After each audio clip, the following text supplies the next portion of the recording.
اعوذ باللہ من الشیطان اللعین الرجیم بسم اللہ الرحمن الرحیم وبہ نستعین وہو خیر ناصر ومعین رب اشرح لی صدری ویسر لی امری واحلل عقدۃ من لسانی یفقہوا قولی۔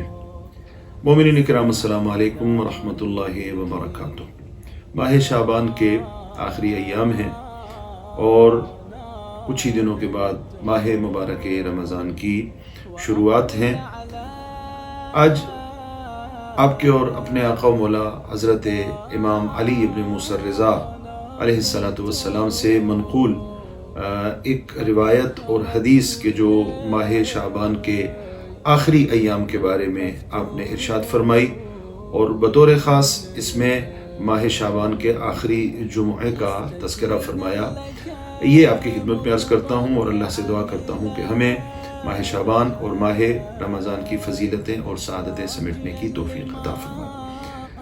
عیون و اخبار رضا علیہ السلام میں یہ روایت موجود ہے۔ تمیم القرشی عن احمد الانصاری عن الحروی قال، یہ روایت نسبتاً تفصیلی روایت ہے اور میں چاہوں گا کہ یہ الفاظ روایت کے چونکہ معصوم سے منقول الفاظ ہیں ان کو آپ کی خدمت میں عرض کروں۔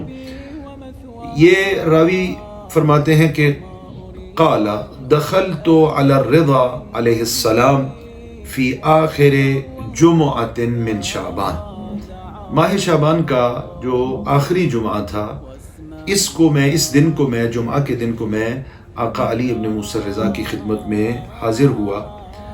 فقال، امام علیہ السلام نے مجھے یہ ارشاد فرمایا، یا ابا الصلت ان شعبان قد مضى اکثرہ، ماہ شعبان کے اکثر دن اور اکثر ایام گزر چکے ہیں۔ وَهَذَا آخر جمعۃ فیہ، اور یہ جو آج کا دن ہے یہ شعبان کا آخری جمعہ ہے۔ فَتَدَارَكْ فِيمَا بَقِيَ مِنْهُ تقصیرک فیما مضی منہ، شعبان کے باقی رہ جانے والے دنوں میں اپنی خامیوں، اپنی کوتاہیوں، اپنی لغزشوں اور اپنی غلطیوں کا جبران کرو، یعنی شعبان کی ساعتوں میں، مقدس ساعتوں میں جو کچھ تم حاصل کر سکتے تھے وہ تم نے حاصل نہیں کیا۔ کوشش کرو کہ شعبان کے جو باقی ایام ہیں ان میں وہ ساری فضیلتیں اور سعادتیں جو تم سمیٹ سکتے ہو انہیں سمیٹ لو۔ وَعَلَيْكَ بِالْإِقْبَالِ عَلَى مَا يَعْنِيكَ، امام نے فرمایا کہ تجھے چاہیے اے ابا صلت، تجھے چاہیے کہ باقی دنوں میں وہ کام کرو، وہ باتیں کرو اور وہ عمل سر انجام دو کہ فیما یعنیک، ما یعنیک، جو تمہارے لیے مناسب ہے، جو تمہیں انجام دینا چاہیے۔ بیکار اور فضول باتوں سے اپنے آپ کو دور رکھو، جیسا کہ ہم جانتے ہیں کہ دیگر روایات میں بھی یہ جملے معصومین علیہ السلام کے منقول فرامین میں ہمیں نظر آتے ہیں کہ مومن غیر ضروری باتوں سے اپنے آپ کو بچا کے رکھتا ہے۔ وَعَلَيْكَ بِالْإِقْبَالِ عَلَى مَا يَعْنِيكَ، تمہیں چاہیے کہ ان باقی دنوں میں، شعبان کے باقی دنوں میں وہ کام کرو کہ جو تمہارے لیے مناسب ہیں، جو ایک مومن کے لیے مناسب ہیں، ان کاموں کو بجا لاؤ، اور جو تیرے لیے مناسب نہیں ہے، سزاوار نہیں ہے، ان سے اپنے آپ کو بچا کے رکھو۔ اب یہاں کے بعد، اس کے بعد روایت کے اس حصے کے بعد یہ جملے جو ہیں یہ قابل غور ہیں، ان پر توجہ کرنے کی ضرورت ہے۔ ماہ رمضان میں بھی آپ کو اسی طرح کی روایات ملیں گی اور شعبان میں بھی، اور ویسے بھی سال کے باقی ایام میں، لیکن یہاں ان ایام میں خاص اہتمام کے ساتھ معصوم امام ان کو ذکر فرما رہے ہیں۔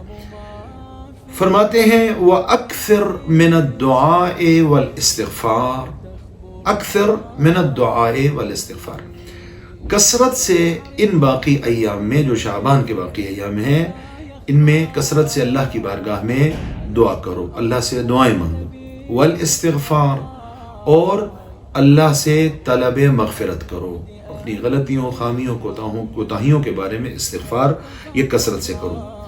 وتلاوت القرآن، اور ان باقی دنوں میں، شعبان کے جو دن باقی بچ گئے ہیں، کثرت سے قرآن کی تلاوت کرو۔ وَتُبْ إِلَى اللَّهِ مِن ذُنُوبِكَ، اور باقی رہ جانے والے جو دن ہیں شعبان کے، ان دنوں میں اللہ سے اپنے گناہوں کی نسبت توبہ کرو، اللہ سے مغفرت کرو اور توبہ کرو۔ یہ کیوں کرو؟ گناہوں سے توبہ کرو، استغفار کرو، کثرت سے قرآن کی تلاوت کرو، اللہ سے دعا مانگو۔ کیوں؟ اس کے بعد معصوم امام فرماتے ہیں لِيُقْبِلَ شَهْرُ اللَّهِ إِلَيْكَ وَأَنْتَ مُخْلِصٌ لِلَّهِ عَزَّ وَجَلَّ۔ یہ شعبان کا آخری جمعہ ہے اور باقی شعبان کے کچھ ایام ہیں۔ اب تمہیں کیا چاہیے؟ یہ کام کرو، استغفار کرو، دعا کرو، قرآن کی تلاوت کرو، اپنے گناہوں کی توبہ کرو۔ کیوں؟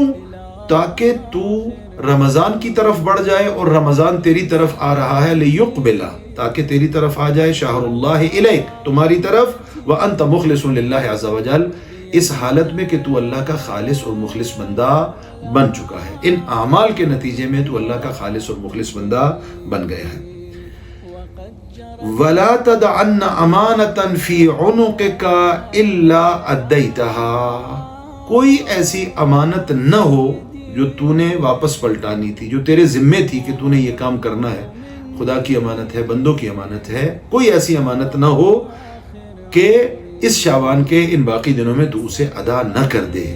حقوق اللہ، حقوق العباد، اب جو بھی معنی اس امانت کا آپ کرنا چاہیں، یہ معصوم فرما رہے ہیں کہ کوئی ایسی امانت تمہارے کاندھوں پر باقی نہ ہو کہ جس کے بعد تم ان امانتوں کے بار سے اپنے آپ کو آزاد کر کے ماہ خدا کی طرف اور ماہ رمضان کی طرف بڑھو۔ وَلَا تَدْعَنَّ أَمَانَةً فِي عُنُقِكَ، اپنے ذمے کوئی امانت باقی نہ رہنے دو، إِلَّا أَدَّيْتَهَا، مگر یہ کہ تم اسے ادا کر دو۔ وَلَا فِي قَلْبِكَ حِقْدًا عَلَى مُؤْمِنٍ إِلَّا نَزَعْتَهُ، اور نہ ہی اپنے دل میں کسی مومن کا بغض کینہ باقی رہنے دو، مگر یہ کہ اس کو اپنے دل سے نکال دو۔ مومن کے بارے میں بغض و کینہ اپنے دل میں نہ رہنے دو۔ وَلَا ذَنْبًا أَنْتَ مُرْتَكِبُهُ إِلَّا قَلَعْتَ عَنْهُ، نہ ہی کوئی ایسا گناہ اپنے اوپر رہنے دو کہ تو نے اس کا ارتکاب کیا ہے، مگر یہ کہ ماہ شعبان کے ان باقی دنوں میں تو اپنے آپ سے اس گناہ سے اپنے آپ کو آزاد کر لے اور اپنے آپ کو اس سے پاک کر لے۔ وَاتَّقِ اللَّهَ، تقوی خداوندی اختیار کرو، وَتَوَكَّلْ عَلَيْهِ فِي سِرِّ أَمْرِكَ وَعَلَانِيَتِهِ، تقوی خداوندی اختیار کرو اور توکل علی اللہ کرو، چاہے تمہاری خلوت ہے، چاہے تمہاری جلوت ہے، ہر حال میں تمہیں تقوی الہی اختیار کرنا ہے، اور وہ ذات جس پر تمہیں بہرحال توکل کرنا ہے وہ وہی ذات خداوند متعال ہے۔ پھر ایک آیہ کریمہ کی تلاوت ہے، وَمَن يَتَوَكَّلْ عَلَى اللَّهِ فَهُوَ حَسْبُهُ إِنَّ اللَّهَ بالغ امرہ قد جعل اللہ لکل شیء قدرا۔ یہ آیت تلاوت فرمائی اور اس کا ترجمہ، اور جو اللہ پر بھروسہ کرتا ہے بس اس کے لیے اللہ کافی ہے، اور اللہ اپنا حکم پورا کرنے والا ہے۔ بتحقیق اللہ نے ہر چیز کے لیے ایک اندازہ مقرر کیا ہے۔ اللہ پر توکل کرو، چاہے تمہاری خلوت ہو اور چاہے تمہاری جلوت ہو۔ مومنین کرام، روایت کے ان جملوں پر خاص طور پہ توجہ فرمائیے۔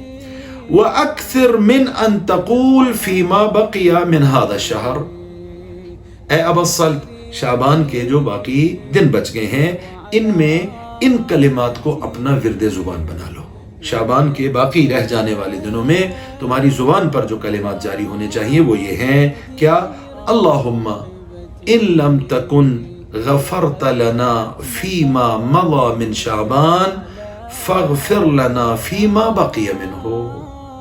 اللہم ان لم تکن غفرت لنا فیما مضى من شعبان فاغفر لنا فیما بقی منہ۔ خدایا اگر شعبان کے وہ دن جو گزر گئے ہیں ان دنوں میں تو نے مجھے معاف نہیں فرمایا، تو نے میری مغفرت نہیں فرمائی، تو خدایا شعبان کے ان باقی رہ جانے والے دنوں میں میرے گناہوں سے مجھے آزاد کر دے، مجھے معاف فرما دے۔ اس کے بعد معصوم نے ارشاد فرمایا، فَإِنَّ اللَّهَ تَبَارَكَ وَتَعَالَى يُعْتِقُ فِي هَذَا الشَّهْرِ رِقَابًا مِّنَ النَّارِ لِحُرْمَةِ شَهْرِ رَمَضَانَ۔ معصوم فرماتے ہیں کیوں دعا کرے شعبان کے آخری دنوں میں کہ اگر مجھے اب تک نہیں معاف کیا تو باقی دنوں میں معاف فرما دے میرے خدا. فرمایا اس لیے کہ اللہ تعالی شعبان کے آخری دنوں میں اور شعبان میں بہت سے لوگوں کو آتش جہنم سے آزادی عطا فرمائے گا. کیوں؟ لحرمت شہر رمضان، ماہ مبارک رمضان آ رہا ہے، رمضان کا استقبال ہے، اور یہ بندہ مومن استغفار بھی کر رہا ہے، توبہ بھی کر رہا ہے، دعا بھی کر رہا ہے، قرآن کی تلاوت بھی کر رہا ہے، حقوق کی پاسداری بھی کر رہا ہے. اللہ تعالی ماہ مبارک رمضان کے احترام میں بہت سے لوگوں کو آتش جہنم سے آزادی کا پروانہ عطا فرمائے گا. معصوم فرماتے ہیں کہ ان کلمات کو ورد زبان بنا لو.